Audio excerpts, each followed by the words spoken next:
Hey everybody, welcome back to another video. Nice foggy morning. Thought I'd come back out to that abandoned house that made a quick appearance in my last video. A lot of you commented. Actually, this probably got more comments than my landscape photography, for better or for worse. Yeah, like I said, nice foggy morning. Some nice light as we have sunrise coming up. So I wanted to come back out here and try to get some more shots. I've learned some more information on it. I mean, it is a beautiful old house up on the hill, but there's a little bit more of a sinister history to it than I first suspected. I'll get to that in a minute. I'm gonna go out into this field behind me here and take some shots across the road while there's still a little bit of fog left. Again, there's not as much fog up there as is out in the valley, but there's enough. I also wanted to photograph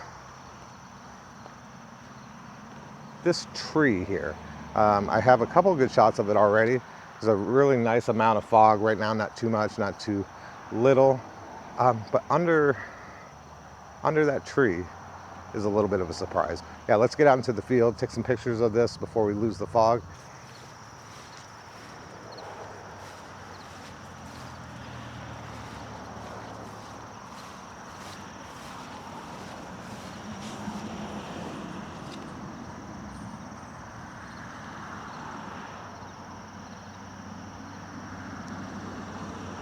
A little bit of a challenge this morning. Last time I was out here, I believe it was a weekend, this road was really quiet, and it is very busy right now.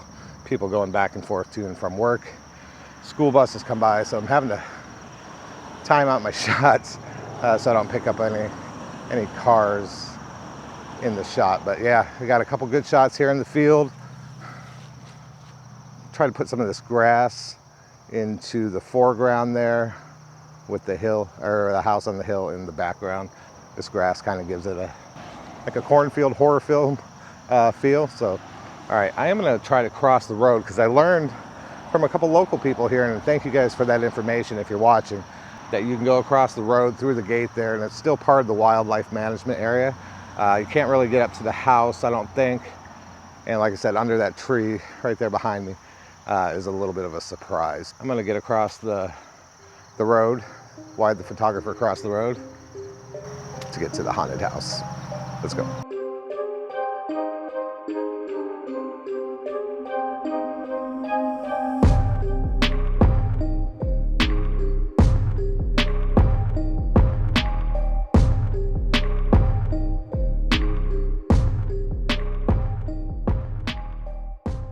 All right, so this is about as close to the house as I'm gonna get. There's just, I don't know, there's no trespassing signs all over it.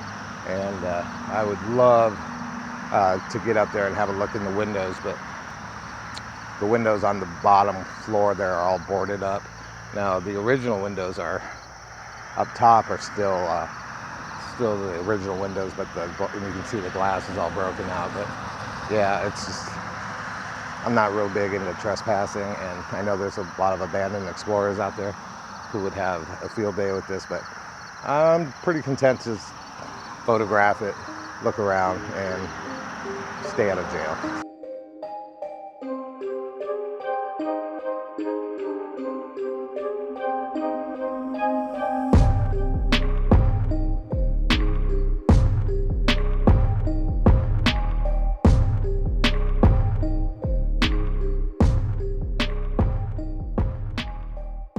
All right, so I told you I want to go up to that tree there because there's a little bit of a surprise up there. So let's get up there before we lose any of the fog, and then I'll tell you a little bit about the history of this house.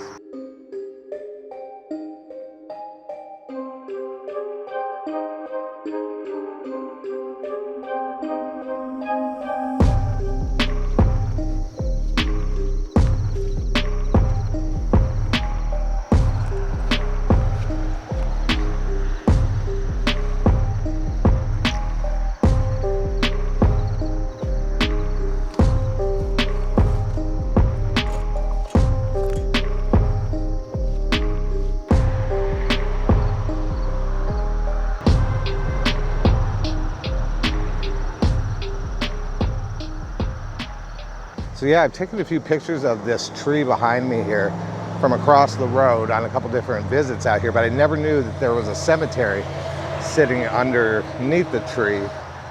just because we're up the hill and I just didn't have that vantage point to know what it was. Yeah, amazing. This is a really old cemetery.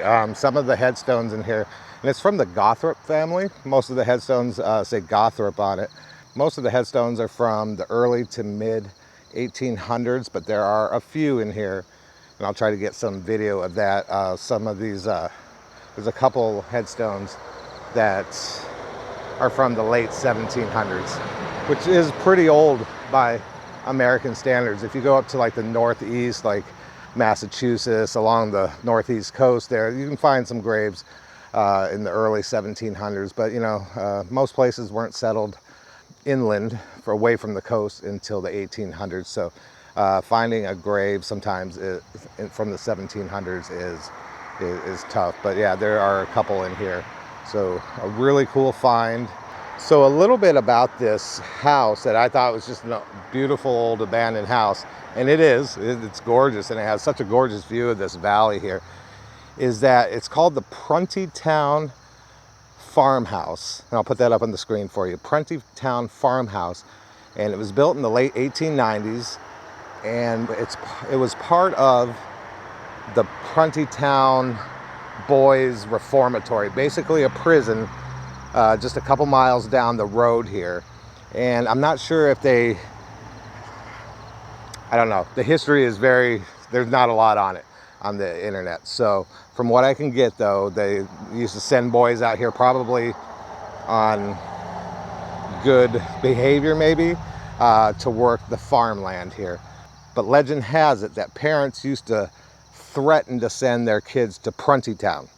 That was like the boogeyman to them. You know, you just say, hey, you know, if you don't behave, I'm gonna send you to Pruntytown. And it would just scare kids to death. Yeah, one could probably infer that just the way conditions were at places like this, as far back as 1890, that there's probably a bit of a sinister history here. It probably wasn't a very pleasant place, even though it was called the farmhouse. I'm sure it was better than the prison, but who knows? But it's definitely not as as beautiful old abandoned house like I thought it was. There's definitely a little bit of history there. I'm gonna do more research. Hopefully I can find something out. This Gothrop family has been, like I said, here since at least probably the early 1800s. I don't know if they own the house or if it's, who knows? Who knows? Again, more research needed. I even found the Taylor County Historical Society on Facebook, and I sent them a message about 3 days ago, and who knows if that account is even monitored. I haven't heard anything back from them, and I haven't had time to get out to the Taylor County Library to see if I could find any information about it. But just such a cool find, and just all the things that kind of go through your head. Probably just watched one too many horror movies over the years, but you never know. But yeah, anyway, I hope you really enjoyed the look at this. I'm just amazed by this kind of history and the abandoned houses, and I love old graveyards.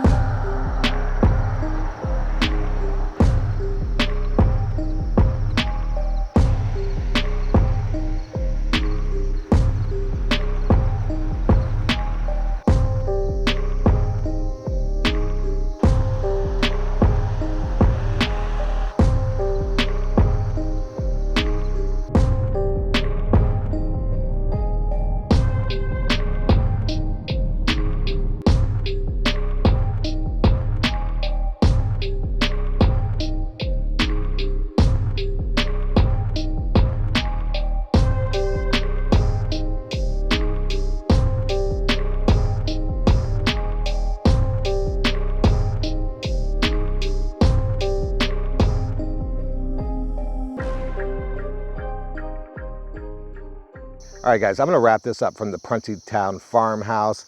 Sorry this vlog was a little bit all over the place today, but I didn't really expect it to be this busy out here along this road. Just kind of threw me off a little bit. Hopefully you got the gist of the story. It's more than a beautiful abandoned house on the hill. It was part of the prison system. I think it's where they sent boys kind of on good behavior from the prison just down the road. I don't have any any verified information that it has a sinister past, but I think it's a pretty good bet that between 1890 and 1983 that there are some crazy horror stories that probably happened right there in that house behind us. And I'm glad I got to see the Gothrop family cemetery up there by the tree. Like I said, I'd taken shots of that tree before, but had no idea the cemetery was there. Really cool to see a cemetery with people born in the 1700s. I know that may not be a big deal to people that live in England or over in Europe somewhere, but you know, again, you can't always find those old kind of gravestones here. So yeah, what a beautiful area. I still would like to buy that and fix it up and live in it. I ain't scared of no ghosts. All right, guys, I'm gonna wrap this up for good now, and hope everybody's doing good out there. Hope you enjoy this look at the Pruntytown farmhouse. Maybe someday we'll get to go in. Until then, enjoy the pictures, take care, and we'll see you again soon. Bye.